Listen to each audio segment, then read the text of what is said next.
Hello friends, welcome to నవల హృదయం. ఈరోజు కథలోకి వెళ్ళిపోదామా?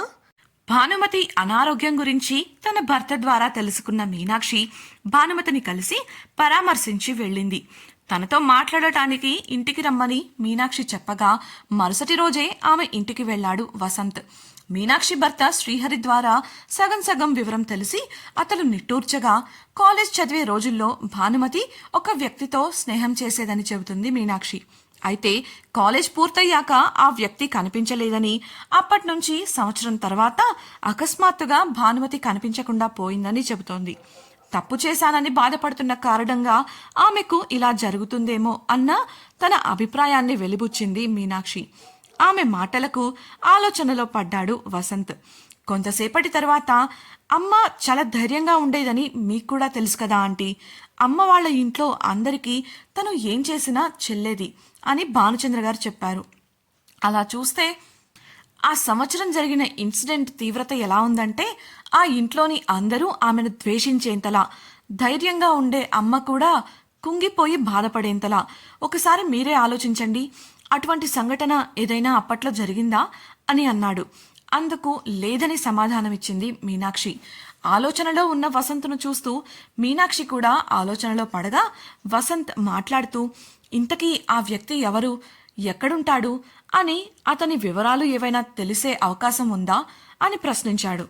అతడి ప్రశ్నకు తన ఆలోచనల నుండి తేరుకుంటూ, లేదు వాసు, కాలేజ్ పూర్తయ్యాక అతడి కోసం భాను ప్రయత్నించింది. కాలేజ్ డాక్యుమెంట్స్లో కూడా అతడు చదువుకునేటప్పుడు ఉన్న చిరునామా తప్ప మరేదీ లేదు. అతడు ఉండే చోట ఎంక్వైరీ చేశాం కానీ లాభం లేదు. స్నేహితులు లేరు, కనీసం తల్లిదండ్రుల వివరాలు కూడా లేవు. అందరితోనూ మంచిగా ఉంటాడని తప్ప అతని వ్యక్తిగత విషయాలు ఎప్పుడూ ఎవరితోనూ పంచుకున్నది లేదు.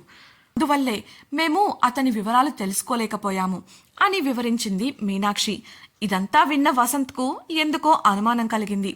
ఆ వ్యక్తి గురించి తెలుసుకోవాలి అన్న ఆసక్తి పెరిగింది.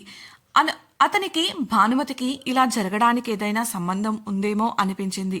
అదే విషయాన్ని మీనాక్షిని అడుగుతూ, అమ్మ ఎందుకు అతడి కోసం వెతికింది, వాళ్ల బంధం ఎలా ఉండేది అని అనగా, అతడు కాలేజ్ తర్వాత కనబడలేదని, అందువల్ల అటువంటి అవకాశం లేదని చెప్పింది మీనాక్షి. వారి మధ్య మంచి స్నేహం ఉండేది వాసు. అతడు పేదవాడు కాబట్టి కాలేజ్ అయ్యాక మీ అమ్మ అతడికి తన కంపెనీలో జాబ్ ఇవ్వాలని అనుకుంది, అందుకే వెతికింది అని చెప్పింది. అసలేం జరిగిందో తెలిసిన భానుమతి నోరు మెదపడం లేదు. అన్నీ తెలిసిన ఆమె తండ్రి ప్రాణాలతో లేరు. భానుమతి గతం తెలుసుకోవాలని ఎన్ని విధాలుగా ప్రయత్నించినా అన్ని దారులు మూసుకుపోతున్నట్లు అనిపించింది వసంత్కు. మీనాక్షికి చెప్పేసి అక్కడి నుండి ఆఫీసుకు వెళ్ళిపోయాడు. ఎంత పని చేసుకుంటున్నప్పటికీ అతడిని భానుమతి గురించిన ఆలోచనలు వదలడం లేదు. అందువల్ల ముఖ్యమైన పనులు ముగించుకొని చేయవలసిన పనులను ఉద్యోగులకు పురమాయించి ఇంటికి వెళ్ళిపోయాడు.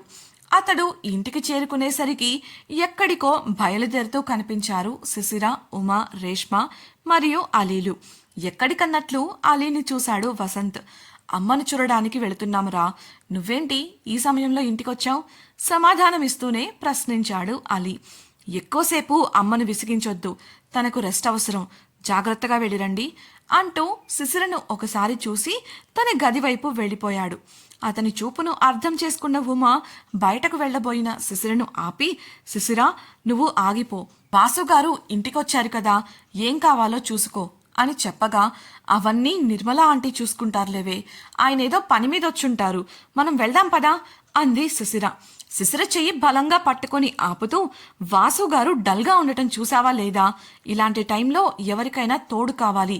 భార్యగా ఆయనకు తోడు ఉండటం నీ బాధ్యత. ఆంటీ దగ్గరకు మాతో కాకపోయినా తర్వాత కూడా వెళ్ళొచ్చు. వెళ్ళి ఆయనకేం కావాలో చూడు అని అర్థమయ్యేలా చెప్పి తాను అలీ, రేష్మలతో బయటకు కదిలింది ఉమా. శిశిర గాఢంగా నిట్టూర్చి, సాధారణంగానే వసంత మూడీగా ఉన్నప్పుడు, టెన్షన్లో ఉన్నప్పుడు సిగరెట్ తాగడం గుర్తొచ్చి అతడు అలా చేసే కన్నా ముందే తాను అతని కోసం ఏదైనా తీసుకువెళ్లాలని అనుకుంటూ పరుగున వంటగదికి వెళ్ళింది. అప్పటికప్పుడు అతడి కోసం వేడివేడి హాట్ చాక్లెట్ను తయారు చేసి అతని గదికి వెళ్ళి తలుపు తట్టింది శిశిర. ఎంతసేపటికి తలుపు తెరవకపోవడంతో నెమ్మదిగా తలుపును తోసిన ఆమె తలుపు అదిగానే తెరుచుకోవడంతో లోపలికి వెళ్ళింది. గ్లాసును బల్లపై పెట్టిన ఆమెకు బాత్రూం నుండి అలికిడి వినిపించి వసంత్ లోపల ఉన్నాడని గ్రహించింది. అక్కడ కొన్ని వస్తువులు చిందరవందరగా పడి ఉండటం గమనించి వాటిని తీసి సర్దుతుండగా బాత్రూం నుండి వచ్చిన వసంత్ ఆమెను అమాంతం చుట్టేశాడు. అతడు అలా చెయ్యడానికి అతని కళ్ళల్లోని బాధ కారణమని అర్థం చేసుకున్న శిశిర అతన్ని అడ్డగించలేదు. వసంత్ ఆమెను మంచంపై కూర్చోపెట్టి ఆమె ఒడిలో తల పెట్టుకుని పడుకున్నాడు. అతడు ఏదో విషయంగా తీవ్రంగా ఆలోచిస్తున్నాడని గ్రహించిన శిశిరకు అతడు ఉదయం మీనాక్షిని కలుస్తానన్న విషయం గుర్తుకు వచ్చింది.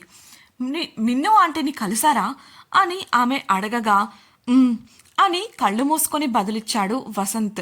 ఆంటీ ఏం చెప్పారు? అత్తయ్య బాధకు కారణం తెలిసిందా?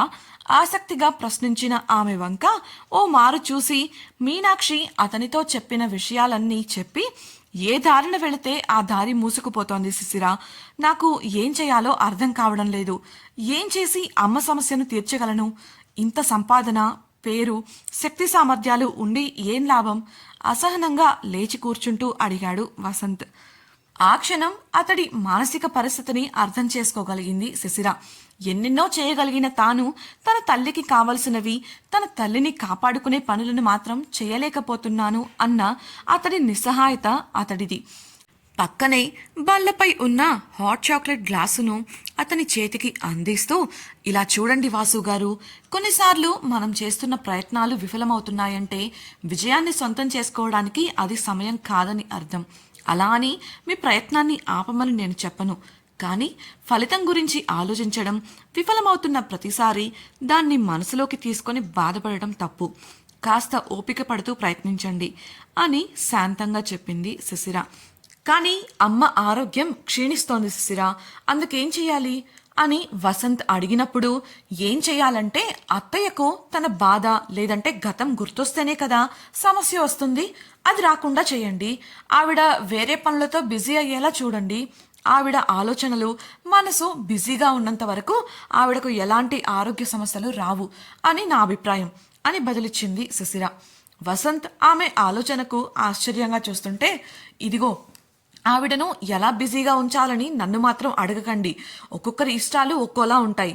అత్తయ్య ఇష్టాలు మీకే తెలియాలి విసుగ్గా చూస్తూ చెప్పింది శిశిర.